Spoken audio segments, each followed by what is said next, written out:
Gresik atau Maulana Malik Ibrahim. Nama asli Sunan Gresik adalah Maulana Malik Ibrahim atau Ma'dum Ibrahim As-Samarkand. Beliau diperkirakan lahir di Samarkand, Asia Tengah pada paruh awal abad ke-14. Maulana Malik Ibrahim kadang juga disebut sebagai Syekh Maghribi, sebagian rakyat juga memanggilnya sebagai kakek bantal. Ia bersaudara dengan Maulana Ishaq, ulama terkenal di Samudra Pasai, sekaligus ia adalah ayah dari Sunan Giri atau Raden Paku. Ibrahim dan Ishaq adalah anak dari seorang ulama terkenal dari Persia yang bernama Maulana Jumadil Kubro yang menetap di Samarkand.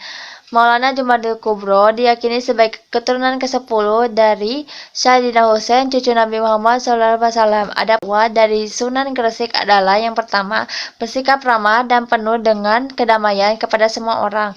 Artinya tidak hanya kepada umat Islam saja, tetapi juga kepada penganut Hindu dan Buddha, membuat dirinya dikenal sebagai tokoh yang dikagumi dan dihormati. Yang kedua, melakukan pendekatan kepada masyarakat melalui pergaulan.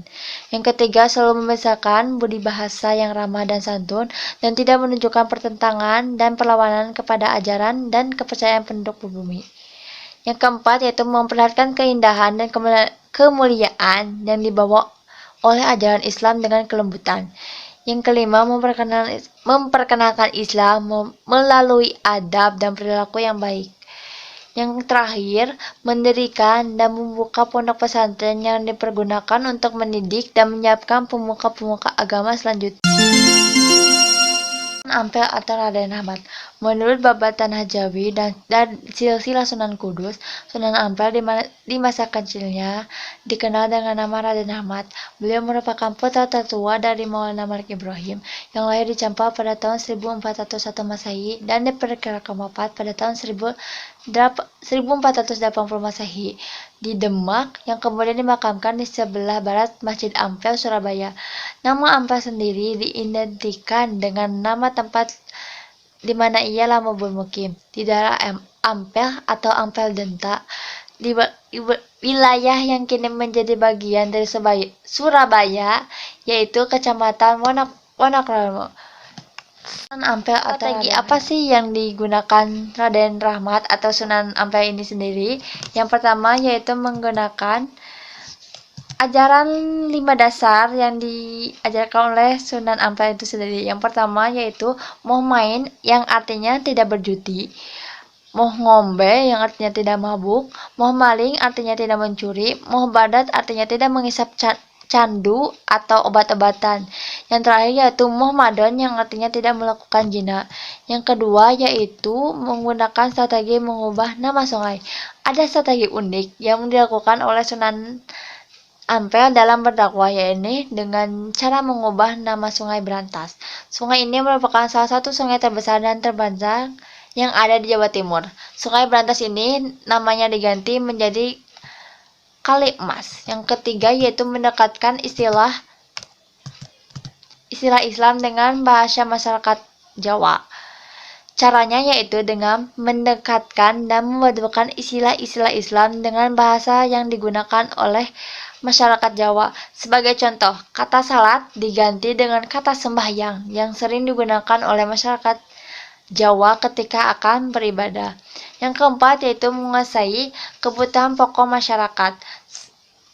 Jadi di sini tuh maksudnya beliau akan menyediakan pasokan kebutuhan pokok lalu membagikannya kepada masyarakat sambil berdakwah.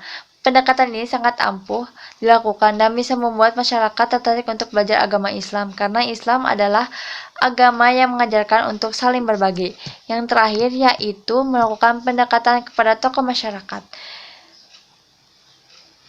yaitu dengan melakukan pendekatan terhadap tokoh-tokoh masyarakat dan orang-orang yang berpengaruh di Pulau Jawa. Contohnya adalah dengan menikahkan anak-anaknya dengan orang-orang penting di Pulau Jawa. Seperti Sunan Ampel sendiri menikahi anak perempuan Bupati Tuban yang bernama Nyai Ageng Manila. Istri keduanya adalah Dewi Karimah yang merupakan putri dari Ki Wiro Seroyo yang merupakan tokoh besar di tanah Jawa. Peranan penting apa sih Sunan Ampel Ampel dalam menyebarkan agama Islam itu sendiri. Yang pertama, Sunan Ampel merupakan salah satu wali songo yang berperan dalam membangun pondok pesantren di Ampel Denta, Surabaya. Yang pesantren inilah yang kemudian menjadi sarana dalam menyebarkan agama Islam di daerah Surabaya. Sunan Ampel juga ikut berperan dalam perencanaan berdirinya Kerajaan Demak sebagai kerajaan Islam pertama di Pulau Jawa. Nama kecil Sunan Giri adalah Raden Paku alias Muhammad Ainul Yakin. Ada pula yang menyebutnya Jaka Samudra, sebuah nama yang dikaitkan dengan masa kecilnya yang pernah dibuang oleh keluarga ibunya ke laut. Ibunya adalah seorang putri Raja Belambangan bernama Dewi Sekardado. Raden Paku kemudian dipungut anak oleh Nyai Semboja. Sunan Giri lahir di Belambangan yang kini disebut Banyuwangi pada tahun 1442 Masehi. Ayahnya adalah Maulana Ishak, saudara sekandung Maulana Malik Ibrahim. Maulana Ishak berhasil mengislamkan istrinya, tetapi gagal mengislamkan sang mertua. Oleh karena itu, ia meninggalkan keluarga istrinya, berkelana hingga ke Samudra Pasai. Sunan Giri kecil menuntut ilmu di pesantren misannya Sunan Ampel, tempat Raden Patah juga belajar. Ia sempat berkelana ke Malaka dan Pasai. Setelah merasa cukup ilmu, ia membuka pesantren di daerah perbukitan Desa Sidomukti, selatan Gresik. Dalam bahasa Jawa, bukit adalah giri, maka ia dijuluki Sunan Giri.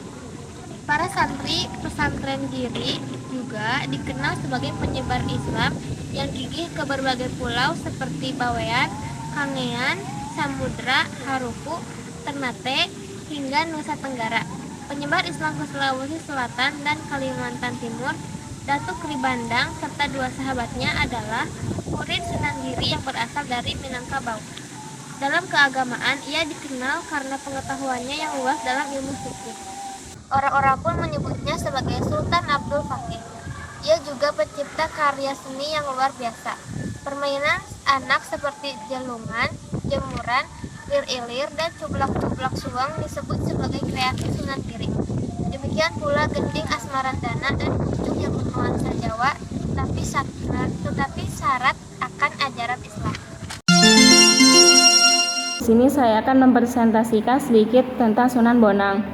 Sunan Bonang memiliki nama asli Syekh Maulana Magdum Ibrahim, putra Sunan Ampel dan Dewi Cendrawati yang sering disebut Nyai Ageng Manila. Jika dilihat dari silsilahnya, Sunan Bonang adalah cucu Maulana Malik Ibrahim atau Sunan Gresik. Sunan Bonang diperkirakan lahir pada tahun 1465 Masehi dari seorang putri adipati di Tuban. Ada yang mengatakan Dewi Cendrawati itu adalah putri Prabu Kertabumi. Dengan demikian, Raden Magdum adalah seorang pangeran Majapahit karena ibunya adalah putri Raja Majapahit dan ayahnya menantu Raja Majapahit. Sunan Bonang wafat pada tahun 1525 Masehi dan dimakamkan di Wisata Religi Sunan Bonang, Tuban, Jawa Timur. Dalam berdakwah, Raden Magdum Ibrahim sering mempergunakan karya sastra untuk menarik simpati mereka, yaitu dengan menggunakan bonang. Bonang adalah sejenis kuningan yang sering ditonjolkan di bagian tengahnya. Bila bonang dipukul dengan kayu yang lunak, maka akan mengeluarkan suara yang merdu di telinga. Tembang-tembang yang diajarkan Raden Magdum Ibrahim adalah tembang yang berisikan ajaran agama Islam, sehingga tanpa terasa penduduk sudah mempelajari agama Islam dengan senang hati tanpa paksaan. Sunan Bonang juga menciptakan karya seni sastra suluk.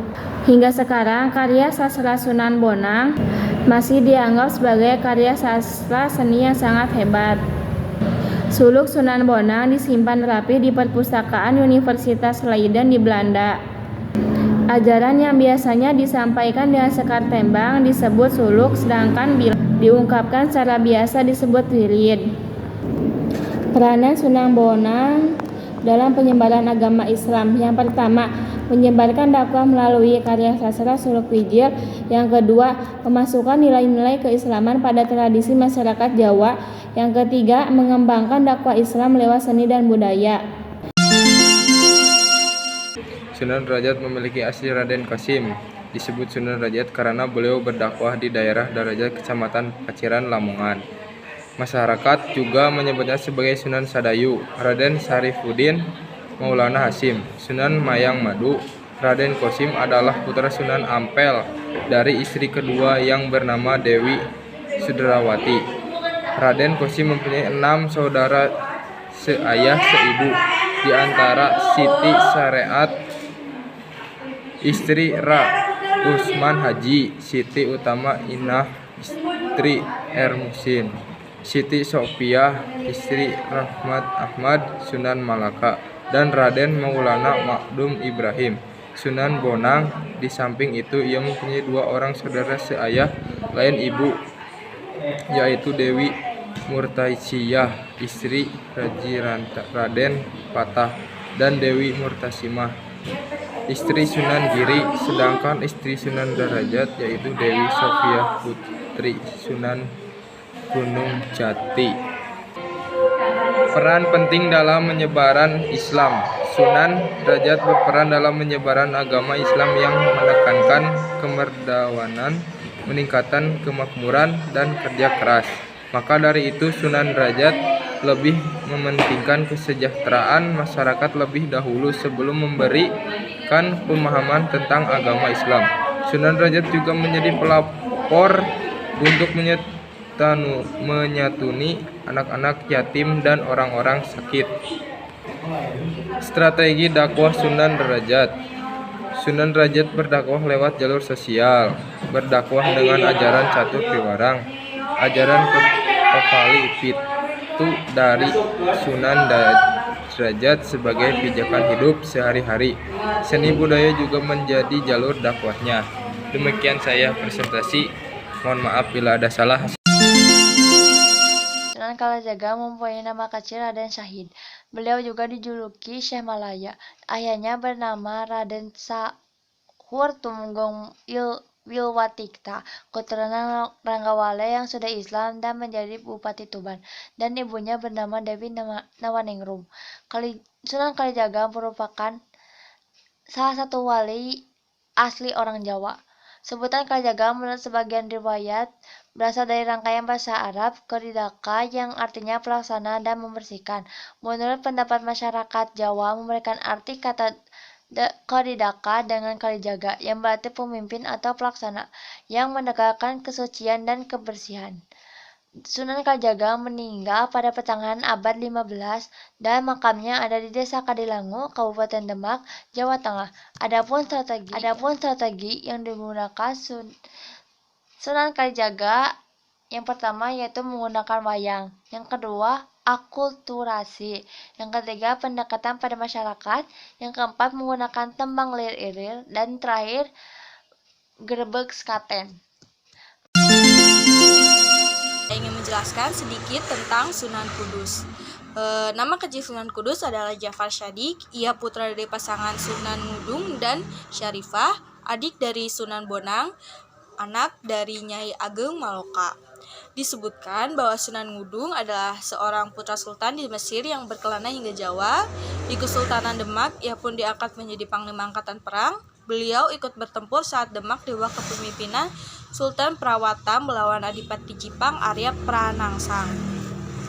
Sunan Kudus banyak berguru kepada Sunan Kalijaga, kemudian ia berkelana ke daerah tandus di Jawa Tengah, seperti Sragen, Simo, dan Gunung Kidul. Cara berdakwahnya sangat toleran kepada masyarakat setempat seperti yang dilakukan Sunan Kalijaga. Dengan penyampaian dakwahnya yang halus, para wali menunjukkan untuk berdakwah ke daerah Kudus. Pendekatan kultural Sunan Kudus dikenal menjadi salah satu pendakwah ulung di tanah Jawa yang mampu menyebarkan agama Islam dengan mengambil hati masyarakat non-Islam. Dia melakukan pendekatan kebudayaan sehingga agama Islam mampu diterima dengan baik oleh masyarakat setempat tanpa melakukan tindakan kekerasan. Adapun beberapa yang dilakukan oleh Sunan Kudus untuk menarik perhatian agama non-Islam. Yang pertama adalah larangan menyembelih sapi. Hal ini Sunan Kudus lakukan sebagai bentuk menghargai apa yang diyakini oleh umat Hindu yang percaya bahwa sapi merupakan hewan yang suci sehingga dilarang untuk disembelih. Yang kedua adalah membuat menara layaknya candi, namun menara tersebut tidak dijadikan sebagai tempat pemakaman raja atau penyembah leluhur, melainkan tempat mengumandangkan azan. Yang ketiga adalah membuat padasan atau tempat wudhu dengan pancuran berjumlah 8.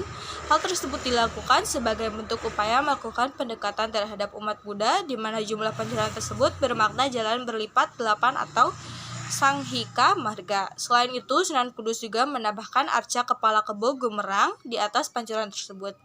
Sekian yang bisa saya sampaikan. Mohon maaf bila ada kesalahan.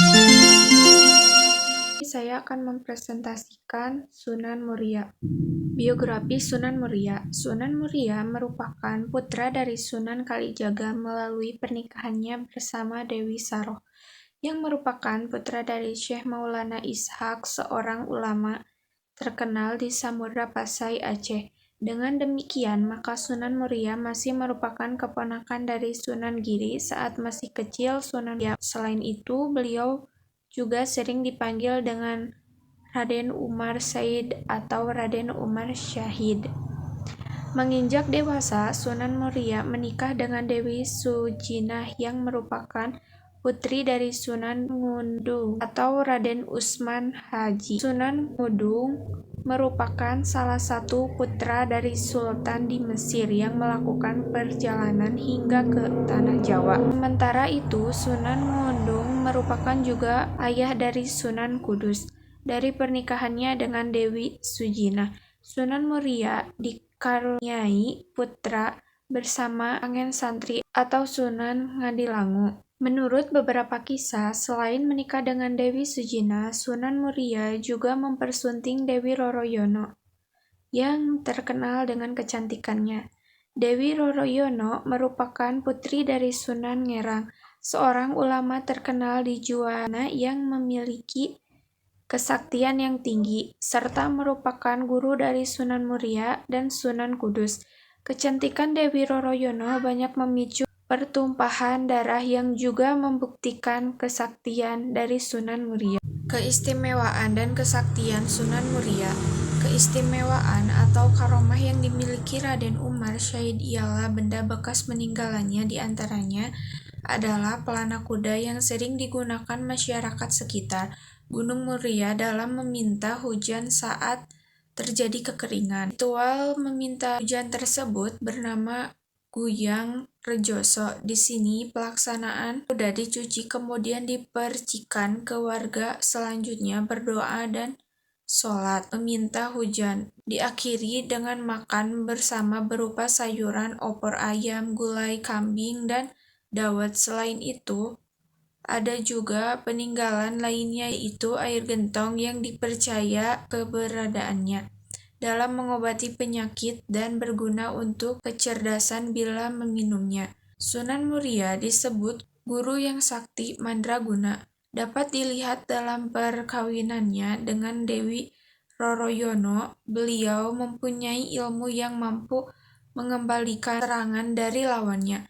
Hal tersebut terjadi saat adik seperguruannya atau Kapa menculik Dewi Roroyono yang kemudian menyerang Dewi dan mengarahkan Aji Pamungkas. Namun serangan tersebut menjadi terbalik, menghantam dirinya sendiri hingga Kapa meninggal dunia. Dalam menyampaikan dakwahnya, Sunan Muria menggunakan gamelan dan wayang. Beliau menyebarkan agama Islam kepada masyarakat, pedagang, nelayan, pelaut, dan rakyat jelata dengan cara yang halus. Kemudian menciptakan tambang Jawa seperti Sinom dan Kinanti. Sekian yang dapat saya sampaikan.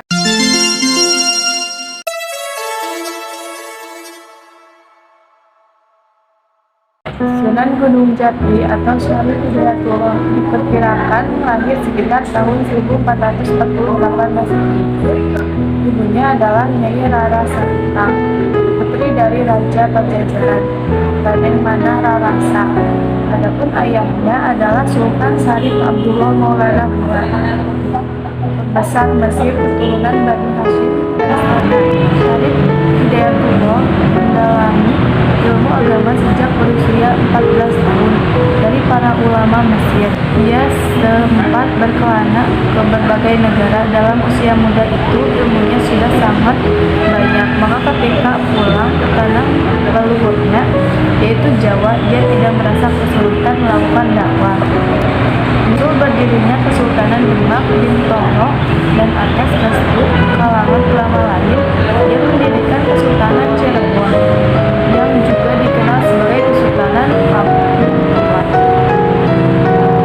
Dengan demikian, Sunan Gunung Jati adalah satu-satunya wali songo yang memimpin pemerintahan. Sunan Gunung Jati memanfaatkan pengaruhnya sebagai cucu Raja Pajajaran untuk menyebarkan Islam dari pesisir Cirebon ke pedalaman Pasundan atau Priangan. Dalam berdakwah, ia menganut kecenderungan Timur Tengah yang lugas. Namun, ia juga mendekati rakyat dengan membangun infrastruktur berupa jalan-jalan yang menghubungkan antar wilayah bersama putranya Maulana Hasanuddin. Sunan Gunung Jati juga melakukan ekspedisi ke Banten.